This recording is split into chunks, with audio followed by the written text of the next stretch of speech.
Hi guys, James here. Thank you for coming to watch. I hope you enjoyed that little intro piece there. That was both of my two rocks, the Bloomfield Drive and the Classic Reverb Signature, going through the heavy hand side of the Dualist. Occasionally I turned on the Vintage Fuzz by King Tone.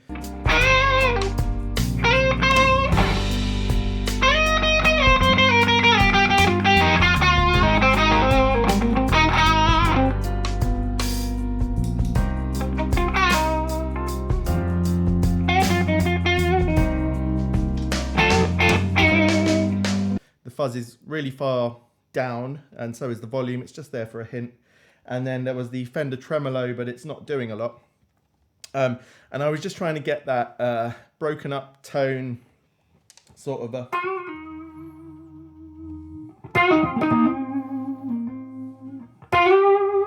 which you'll have heard. I wanted the voice of these instruments to come out, essentially. Now, I've been planning to do a video about these guitars for weeks. This is not the video I wanted to do. I wanted to do something pretty special for it. I just haven't had the time. So this is going to be my first video about these guitars. This is my favorite guitar, basically, the ES-355. And over the coming months, there'll be another couple of videos exploring what this guitar is all about, the history of it, things like that. But as it stands, unfortunately, I've been very, very busy, and trying to put this video together has taken too long. So I've just gone back to basics. And I just want to talk to you basically about these guitars. So what have we got? This is a 2020 Gibson Custom Shop 59 reissue, ebony, gold hardware. I saw this on an unboxing video on Peach Guitars, that's a shop in England, and I just got on the phone and ordered it instantly. I didn't even know how much it cost or anything. This is the guitar I've been looking for. The red one, which I'll swap over after I've played you some tones through this. The red one I picked up is a 1966 or 67. I have to actually look at the serial number to figure that out. I think the guy described it as a 67. I was at ATB Guitars. I was sort of in awe of the guitar and didn't really listen that much. I just liked it.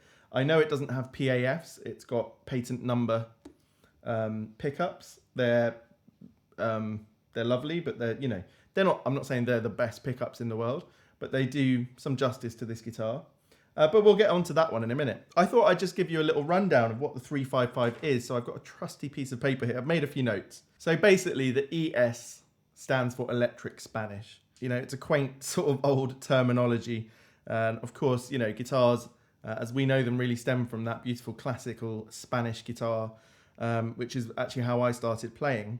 So before 1952, you really only had hollow body guitars. Now this is not a hollow, this is a semi-hollow guitar, and I'll explain why that's important in a second. But this comes from the line of ES guitars that started in 1936 with the ES-150. Now this sort of thinner line body and everything was a sort of trying to get a compromise between the solid and the hollow bodies, They were looking for something that compromised between the tone they knew, which is a really warm tone that comes from those big jazz boxes and those classical Spanish guitars. But there's a lot of feedback involved when you have a hollow body guitar. I'm not sure if I've included it in that demo that I just played at the beginning, but there was a point where I was playing, and I'm not playing very loud, and I could just pick up on the feedback and keep it going for ages. And that's to do even on this semi-hollow with the fact that it has got some hollowness.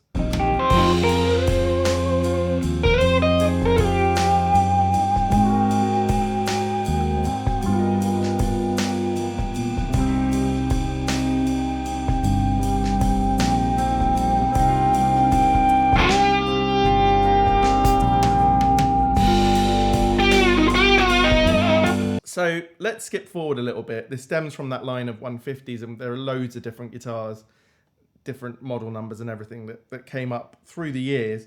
But in 1958, basically the 335 line, I basically relate this to the 335. This is an upscale model of that. That started in 1958, and you could buy one for $267.50, which actually sounds like that must have been pretty expensive. These were amazing guitars at the time. And those early models of 335 had the dot neck inlays, which didn't change until after 1962. So if you see a 335 with dots, it's probably before 62. But the 355 was the top of the line model. And there weren't many factors that really played into that. You had the block inlays from the beginning. You've got this triple bound sort of binding. You can see there's 3 lines. I'll have some B-roll over this. And this guitar was made between 1958 and 1982. So they haven't really released a 355 that isn't a reissue or anything like that since then. These are maple-bodied semi-hollow guitars. So there is a piece of wood that runs through the middle, and that's the important thing. It enabled this guitar to be more flexible. You could use it for heavier stuff as well as lighter stuff. It can be from jazz all the way up to heavy rock, really. This is a maple body, maple top, mahogany neck, but ebony fretboard. Now, that's one of the main differences to the 335, which would have had rosewood, I believe. The ebony was supposed to make it smoother.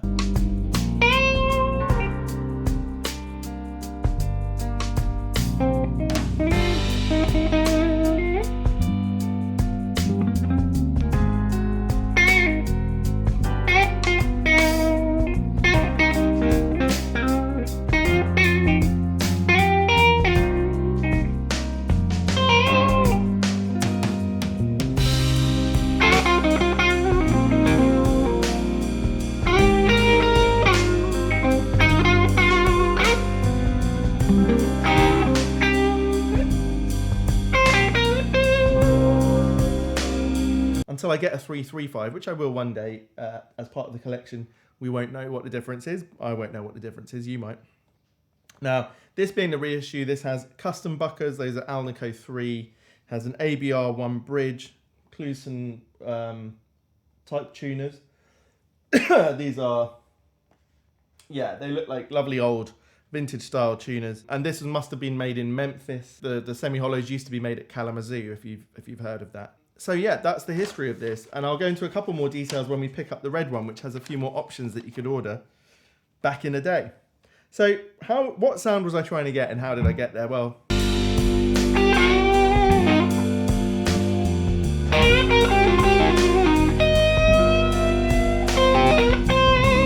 I had my current always on pedal on. That's the heavy hand side of the Duelist. I'm going to cover that in my next Finding My Tone video, which should be out tomorrow or the day after. That's my current pedal of choice. And I was just playing along to a backing track in C minor, which is a great key. It sounds funny to have a favorite key, but I do enjoy C minor for some reason. You can really go up and down the board quite nicely. Now, I love the dynamic range of this guitar. That's one of the reasons why I love it. You can go from so sweet and gentle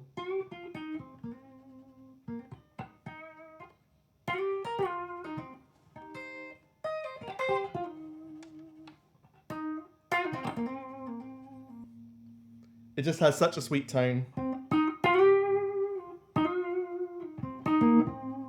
Now I wonder how much of that is to do with that ebony board. It's supposed to produce a lovely smooth tone, roll off those top end sort of edges.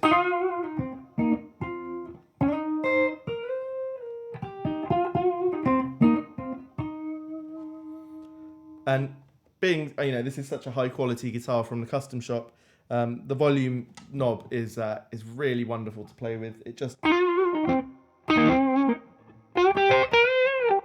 as you come up at number 8 there, number 10 now.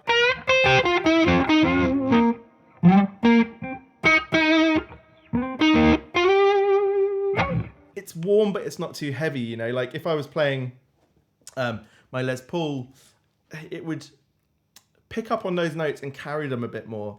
And I'd lose that really light breakup feeling that I'd want. I could tweak that with the pedal and everything, but this is just the sound I'm after. In the middle position, well, let's go to the bridge first.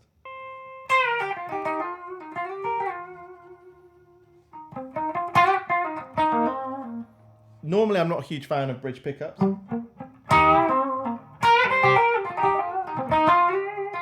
This one has such character though. And it really has a bit of an edge when you're on top volume and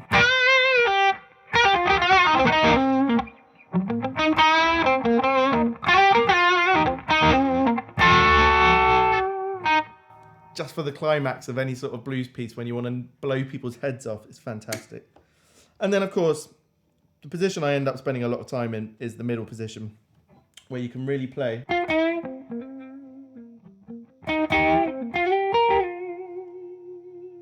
either go neck heavy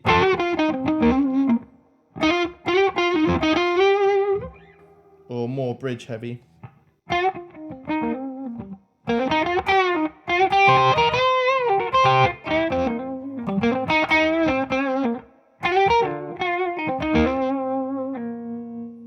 And that sort of brings me on to the neck on this guitar. There's a lot of space to play here because you've got double cut. So actually you can really play up pretty high, but there's a shape to it. It's actually a lot thinner than I thought it was going to be. You imagine the sort of 50s necks to be really fat. My Gibson 50s standard Les Paul is really fat, like a baseball bat. So that must be based on earlier necks. And actually this is thinner than my 59 Les Paul for sure. It definitely has a much thinner feeling to it, more comfortable. I feel like I could play, a bit like on my Strat, I can play with the thumb over much more comfortably, which I love doing that. You know, that's the way I play.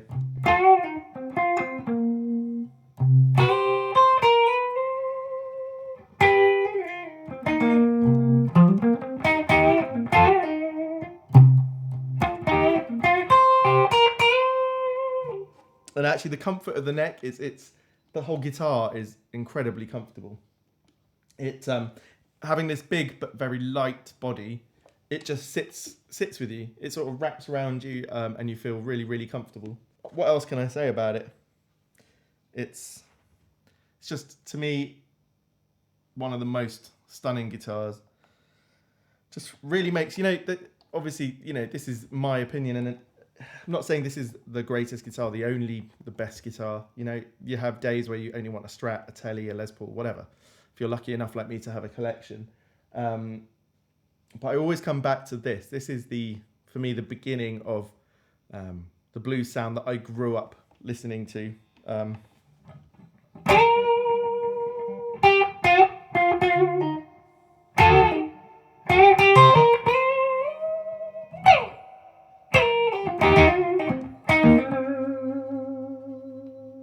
I'm sort of in love with this guitar, which is why I wanted to do a sort of really special video, and I've ended up having to do this quite quick and casual video. That's just life, eh? Let's move on to the vintage one, and then we'll just discuss what differences there are between the two.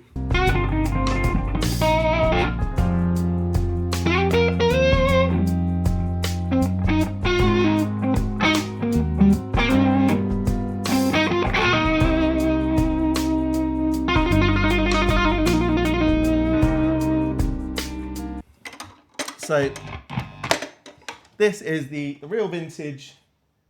I don't actually even know where the serial number is. You might find it odd that someone would spend this much money on a guitar. I not really know that much about it. For me, it was all in the playing of it. The frets are really worn down, but they're still just there enough that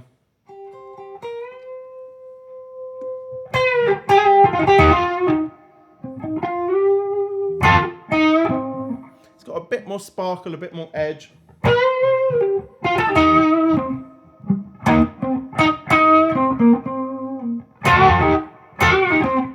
Just wonderful. But this guitar was the real top of the line spec. It's got the vibrola whammy bar, which I did enjoy using the first few days that I had the guitar, but it's sort of become a bit of a pain in the arse, really. You have to tweak around with it a lot to be able to get it in the right position. I'm intending, once the world lockdown situations are dealt with, to take this to a professional, discuss having the frets done, see if it's worth doing. It's not that it's not worth doing. Should I do it to an old guitar like this? But also to just have the vibrola set up properly. The Veritone switch, I've got the actual switch off the front, but it always falls off even when I tighten up the thing. So I really want that to be recommissioned. What is the point of decommissioning the Veritone? I have no idea why someone would do that. Absolutely silly. Yes, it's not the most useful thing on the planet, but it's less useful when you don't have it. If you don't want it to be if you don't want to use it, just keep it in your favorite position. As far as I'm concerned, this should have been kept. Now, this would have been originally a stereo guitar. Now, I believe what that means is it had two outputs. It's only got one on the front. I don't know exactly where or how the other one was put, to be honest. But you would have basically had a pickup coming out of each output. And I think people started to find that inconvenient. I mean, for a gigging musician who plays decent venues, then yeah, maybe you needed that. But for everyone else, it was a bit of an oddity. I don't think I would reinstate anything like that. But the baritone, definitely. This guitar does not feel anywhere near like the quality of the other one, the Custom Shop one. You know, people talk about vintage guitars as if they're some magic golden era. Not really. I mean, by this point, by the late 60s, mid-late 60s, they were trying to figure out how to produce these instruments more efficiently. It's like any business, like a car business. You know, PAFs are the way they are because there were inefficient methods of production, which is fantastic. It worked out in our favor for that period of time. But as they started to want to normalize the situation, of course, there's going to be less difference between various pickups and people's pickups in different guitars. Now, I still think at this point, things weren't completely robotic and just, you know, fully engineered. So I'm hoping that different guitars of this era would have had different character in them. And certainly to me, I like the inconsistency in this guitar. I like the fact that it's a bit of an underdog. It's been around a bit. I mean, it's got marks everywhere. That's why I bought it. But ultimately, it's so flexible because the pickups are so low output.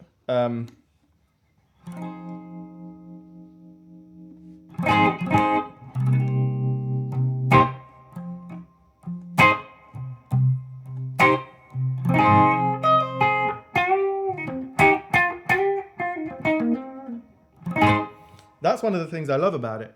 Because it doesn't have the full body of a Les Paul, you get more clarity. You can play it a bit like a Telecaster, really, or even a Strat. It has that sort of...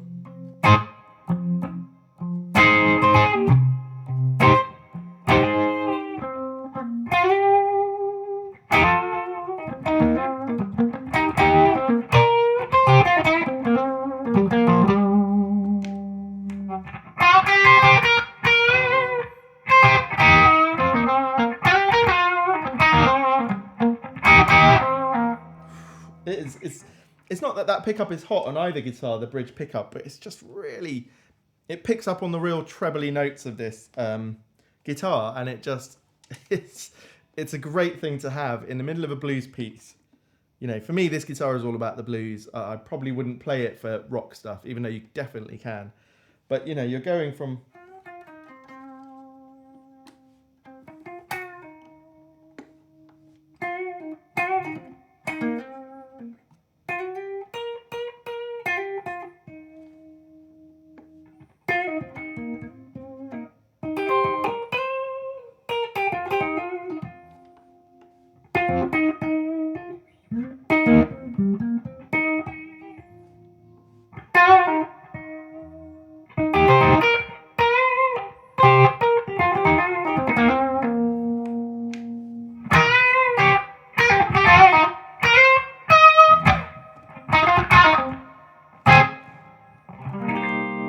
And, you know, you build up and you build up and you build up and suddenly you hit it. And what I loved, again, being so low output, is I could put this fuzz pedal on, the vintage fuzz, and not make this incredible droning fuzzy noise, but instead just add that.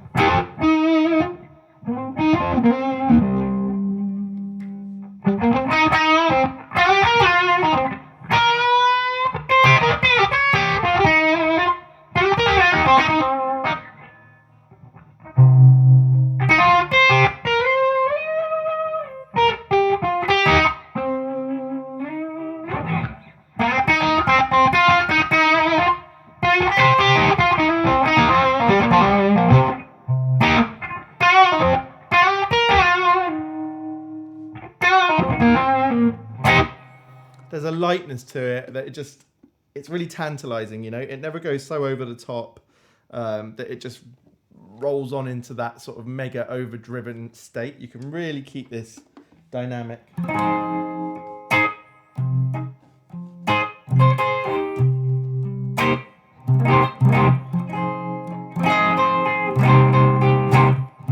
And you can definitely imagine, you know, BB King was sat there in his chair all the time, and this guitar is so comfortable.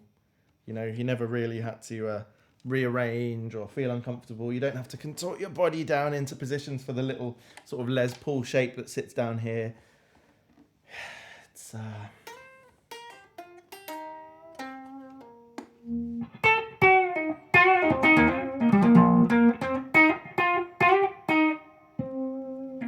I see that question quite often on the net. What's the best beginner guitar? And people often end up talking about the Strat, I reckon, which is, you know, a very good answer for that. You know, a Les Paul for me is not a beginner's guitar. But if that's all you knew when you started, then that's good, because, you know, that's quite a hard, sort of physically quite a hard guitar to play. But this would be a perfect beginner's guitar. You know, you've got so much space here to just...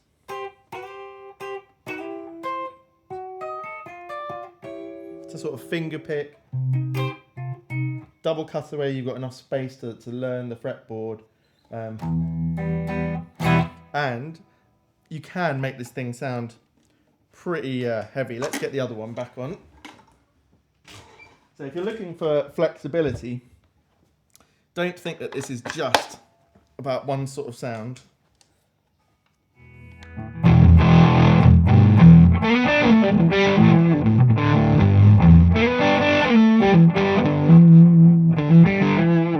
Let's turn off that fuzz for a sec. Let's put on the Revival trem. It's not a super heavy pedal, but...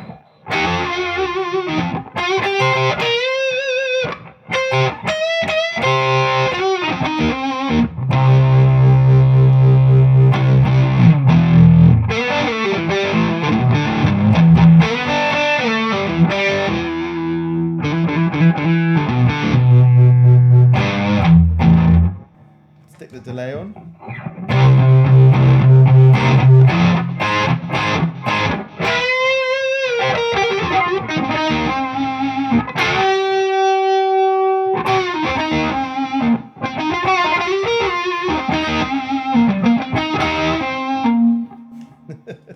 Yeah, you can totally overdrive this thing and make it sound really rocky, which is great fun. Let me conclude here. This is my ultimate blues machine guitar. It's got everything I need to just play a simple, standard blues, which is one of the greatest pleasures, isn't it, in guitar playing? Just to sit there and gently...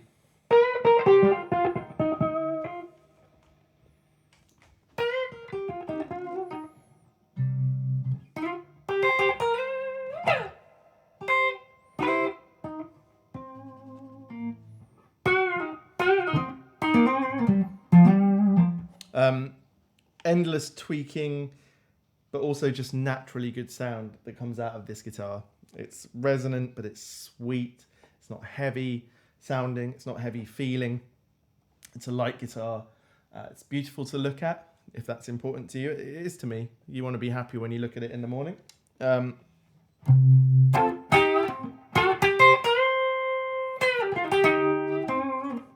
This 59 style, to me, slightly different from the 66, 67. As I said, I'd just give them a little comparison. By the point of 66, 67, they decided to go a bit thinner on the nut. So that one has a thinner nut width. And so the whole thing feels very slim. This is more of one thickness throughout. Bit more of a slightly meatier neck, not massively. And that guitar's probably got slightly lighter sound to it than this one. This one has really beautiful custom bucker pickups that just...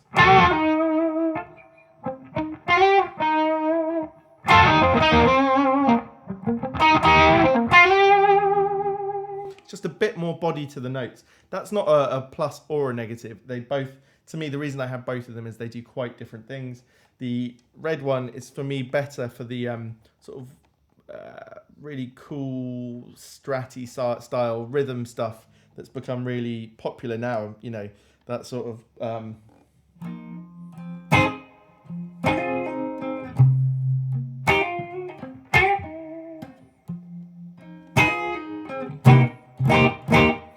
you know, playing by yourself, basically. They're both fantastic for it, but the red one just has that real focus and clarity because it's got an even lighter sound to it.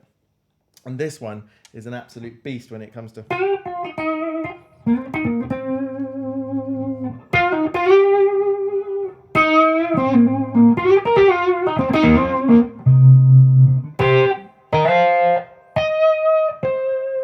Really beautiful, smooth, distinctive sound, cuts through the mix. I hope you heard that in the demos. Really cuts through the mix beautifully. Just an absolute joy to play. But yeah, this is basically my love note to this guitar, the ES-355. It's top of the line Gibson at its best.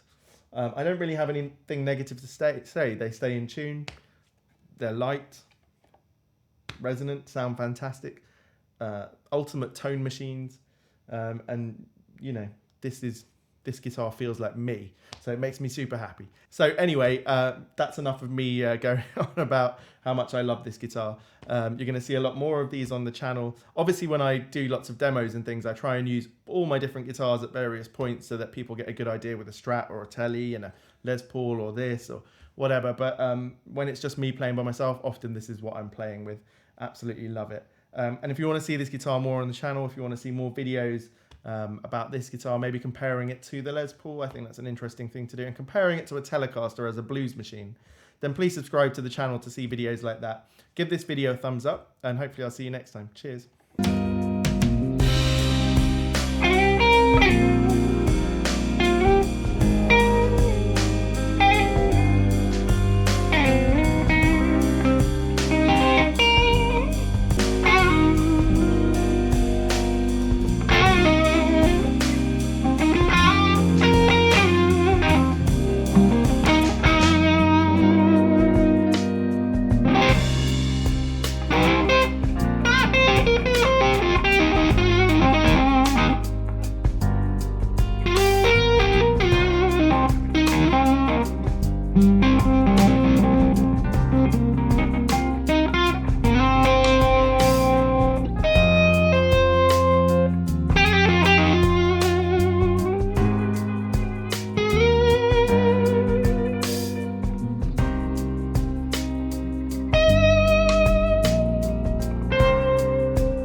bye.